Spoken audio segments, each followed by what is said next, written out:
रामचरितमानस। तो आज मानस विषय थोड़ું કેસ વખતે બોલા रामचरितमानस નો પહેલી ચોપાઈ એ ભગવાન શિવને અર્પિત છે। તુલસીદાસજી ગોસ્વામી આપી છે કે મંગલ ભવન અમંગલ હારી જપત ઉમા સહિત ત્રિપુરારી। અને એ ઘરથી નીકળતી વેળા જો કોઈ વ્યક્તિ એને જાપ કરી લે ને તો આકસ્મિક મોત થતી નથી, એવું બહુ સારી વાત છે। અને એનું છેલ્લું જે ચોપાઈ આવી છે કામહી નારી પ્યારે જીની મોક્ષે જીની દામ જે મોભી લોકો નામ પૈસા જેટલા પ્રિય ટીવી રઘુનાથ નિરંતર પીલા ગીર મોહી નામ। આજી છેલ્લી ચોપાઈ છે રામચરિતમાનસ।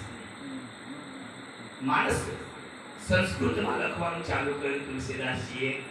7 દિવસ સંસ્કૃતમાં લખ્યું। પહેલા દિવસ સંસ્કૃતમાં લખ્યું, પેજ ભર્યા, બીજે સે પૂછાઈ ગયા, 3 4 5 7 દિવસ એવું થયું।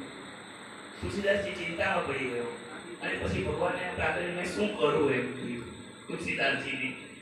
ત્યારે એને આંતરિક પ્રેરણા થઈ કે અવધી ભાષા ચાલે, અવધી એ સમયે તમને અવધી ભાષામાં ચરિત્ર લખવાનું ચાલુ કર્યું રામચરિતમાનસ।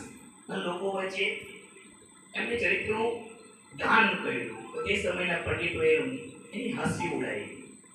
પંડિતોએ કહ્યું કે આવું કેવું એમ, આ ભાષા સંસ્કૃતમાં લખાવો છે ગ્રંથ, તો આ ગ્રંથ તમે અવધી ભાષામાં લખે અને માન્ય કેવી રીતે આપવો એવી વાત કરી રામચરિતમાનસમાં।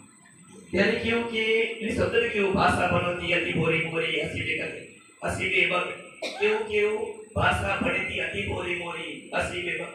ચાતક એને 2 શબ્દ કીધું, કાક કહી કલકંઠ કડકોટો આ શબ્દ યુઝ કર્યો કે કાગડો કોયલના કંઠનો અવાજ શું જાણે અને હસવા વાળા ભલે મને હસે પણ હું મારી અવધી ભાષામાં જ લખીશ। અને તે ગ્રંથ લખીને એને પૂરો કર્યો। ત્યારે પંડિતો હજુ કેવું કે આને અમે સ્વીકાર નહીં કરીએ। તો તને કોણે પ્રેરણા કરી? તો કે મને ભગવાન શિવે ખુદ પ્રેરણા કરી કે રામચરિતમાનસ અવધી ભાષામાં લખ, લોક ભાષામાં લખ।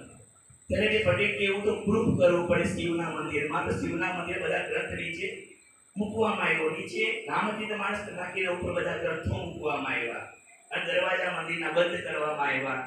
અને મંદિરની બહાર બેસે તુલસીદાસજી બસ રામ રામનું જાપ કરે ને ભગવાન શિવને કહે મારી લાજ તું રાખ। સવારે જ્યારે પટ ખોલ્યા તો એ ચરિત્ર સૌથી ઉપર હતું અને એના ઉપર ભગવાન શિવે આવીને સરસ એક વાક્ય લખ્યું, સત્યમ શિવમ અને સુંદર। અને આ 3 વાક્ય ભગવાન શિવે રામચરિતમાનસમાં પહેલા લખેલા હતા। આટલું મને ખબર છે, ચરિત્રમાં મેં વાંચેલું। હવે હું બધી વાતો કરી, નાની મોટી એક ટૂંકી વાર્તાની કહેતા બીજું શું।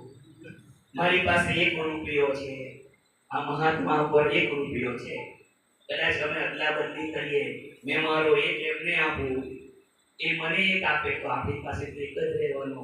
તો સત્સંગ અને આ જે જ્ઞાન છે, હું મારું 1 જ્ઞાન કોઈને આપું, કોઈ મને 1 જ્ઞાન આપે તો મારી પાસે પણ 2 જ્ઞાન અને એની પાસે પણ 2 જ્ઞાન થાય। એટલે આ જ્ઞાન એવી વસ્તુ છે જે વધે ને વધે જ. અસ્તુ